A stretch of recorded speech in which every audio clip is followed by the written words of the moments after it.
El aire aquí pesaba distinto. No era el frío húmedo que se aferraba a los huesos, ni el olor a óxido y a tierra mojada. Era el peso del silencio, un silencio denso, cargado de memorias que se negaban a desvanecerse. Cada amanecer, mis pasos me llevaban de vuelta a este laberinto de pasillos rotos y patios vacíos. No buscaba nada, no esperaba nada. Simplemente caminaba, como si una parte de mí se hubiera quedado anclada para siempre entre estas alambradas.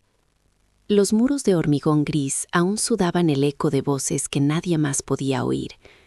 A veces, al pasar la mano por su superficie áspera y fría, creía sentir el temblor de un grito ahogado o el latido de un corazón aterrado. Afuera, la vida seguía su curso con un ruido indiferente. Los coches, las risas de los niños, el murmullo de una ciudad que había decidido olvidar. Pero aquí dentro, el tiempo era un charco de agua estancada. Los demás supervivientes intentaban reconstruir. Yo solo sabía cómo recorrer las ruinas. Y siempre la mirada se desviaba hacia la torre. El bloque central. Se alzaba como una cicatriz de piedra contra el cielo, un dedo acusador que nos recordaba a todos lo que habíamos sido. Era el epicentro del miedo, el corazón de piedra de nuestra pesadilla. Cada ventana rota parecía un ojo vacío observándome, juzgando mi incapacidad para marcharme. Me sentaba en los escombros durante horas, mirando la torre, y él ya me devolvía la mirada, recordándome que, aunque las puertas estuvieran abiertas, yo seguía siendo su prisionero. Una tarde, mientras el sol teñía de naranja las nubes y proyectaba la sombra de la torre sobre mí como un sudario, un sonido rompió la quietud. No era el viento, ni el crujido de metal viejo. Eran pasos, lentos, deliberados, sobre la misma grava que yo pisaba. Me giré y la vi. Ana. Hacía años que no cruzábamos palabra, pero en sus ojos reconocí el mismo paisaje desolado que habitaba en los míos. Se detuvo a mi lado, sin decir nada, siguiendo mi vista hasta la imponente estructura que nos dominaba. El silencio se estiró entre nosotros, familiar y pesado, hasta que su voz, apenas un susurro pero afilada como un cristal, lo cortó. Lleva demasiado tiempo mirándonos, Elías. Ya es hora de que seamos nosotros quienes le devolvamos la mirada. Las palabras de Ana flotaron en el aire helado, suspendidas entre nosotros como un aliento visible. Devolverle la mirada. Durante años, yo solo había sabido bajar la mía, sometido por el peso de su memoria de piedra. Pero en su voz no había rabia, sino una calma extraña, una claridad que yo había perdido hacía mucho tiempo. Era la calma del que ha encontrado un propósito después de vagar por el desierto.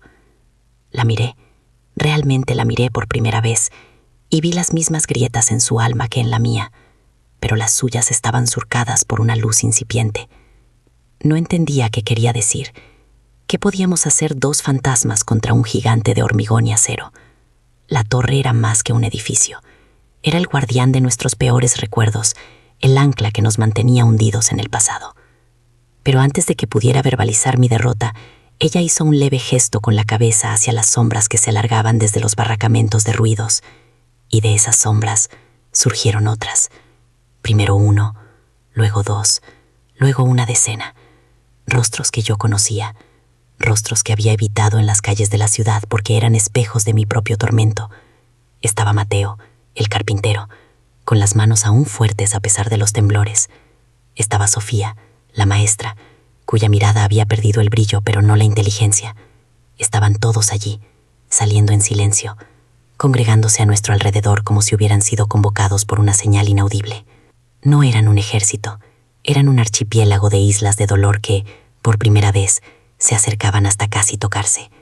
Nadie sonreía, nadie hablaba, pero en el aire vibraba una corriente nueva, una energía que no era miedo ni tristeza, era determinación. Ana se acercó a un montón de escombros y recogió una vieja masa, cuyo mango de madera estaba agrietado por el tiempo. El óxido cubría su cabeza de metal, pero en sus manos parecía un cetro. «No se trata de olvidar, Elías», dijo ella, ahora con la voz más firme, dirigiéndose no solo a mí, sino a todos. Se trata de decidir qué recordaremos. Nos quitaron todo, pero no pueden quitarnos el mañana. Esta torre nos ha visto caer, nos ha visto llorar, nos ha visto rompernos. Ahora nos verá levantarnos. Su voz resonó en el patio, no con fuerza, sino con el peso de una verdad irrefutable. Extendió la masa hacia mí. Su sombra se proyectaba a mis pies, larga y afilada, apuntando directamente al corazón de la bestia de piedra. Y por primera vez en una eternidad, al levantar la vista hacia la torre, no sentí el frío paralizante del miedo. Sentí el calor incipiente de una posibilidad. El peso de la masa en mi mano era real, tangible, un ancla no al pasado, sino a un futuro que, de repente, podíamos construir. El peso de la masa en mis manos ya no era una pregunta, sino una respuesta. No había discursos, no había planes trazados en un papel, solo el entendimiento tácito que fluía entre nosotros, una corriente invisible que nos unía en un propósito común. Levanté la herramienta, sintiendo cómo mis músculos, dormidos durante años de apatía, se tensaban. Mis ojos se fijaron en un punto del muro, una grieta que parecía una vena en la piel de piedra del gigante, y golpeé. El impacto no fue un estruendo, sino un sonido seco, un chasquido que rompió el aire y se clavó directamente en el corazón del silencio. Fue el sonido de un punto y final, y a la vez, el de la primera palabra de una nueva historia. A mi golpe le siguió otro, y luego un tercero. No era el eco, era Mateo, que había encontrado una barra de hierro y la usaba como palanca. Pronto el patio se llenó de un estruendo desigual pero constante. El pulso de un martillo improvisado, el chirrido del metal contra el hormigón, el esfuerzo gutural de hombres y mujeres empujando un bloque de cemento que se negaba a ceder.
para ahogar la prueba de que incluso bajo el peso de la peor de las tiranías, la vida siempre encuentra la manera de seguir manando. Subimos a vuelta a la superficie, y cuando nuestros ojos se acostumbraron de nuevo a la luz del sol, el mundo parecía distinto. La torre ya no era un gigante, era una cáscara vacía, un monumento a un miedo que ya no nos pertenecía. El resto de la demolición no fue una lucha, fue una ceremonia. Cada muro que caía no era un acto de venganza, sino de liberación. Liberábamos la luz, el aire y finalmente el agua del manantial, que guiamos hacia la superficie para que volviera a ver el cielo. No dejamos ni una sola piedra de la torre en pie. Redujimos a escombros la arquitectura de nuestra pesadilla. Hoy mis pasos ya no recorren un laberinto de pasillos rotos. Mis pies caminan sobre la hierba fresca de un parque. Donde antes se alzaba la torre, ahora el agua del manantial fluye en una fuente de piedra, y su murmullo constante es la única voz que rompe la paz. Los niños, hijos de los que sobrevivimos, ríen y corren por caminos que hemos trazado con los ladrillos rescatados. Cada banco, cada muro del pequeño taller de Mateo, cada viga de la escuela donde Sofía enseña a leer, está hecho de los restos de nuestra prisión, no para recordar el dolor, sino para testimoniar la fuerza que nació de él. No hemos olvidado. Olvidar sería traicionar a los que no están. Pero hemos aprendido que la memoria no tiene por qué ser una celda. Puede ser el cimiento.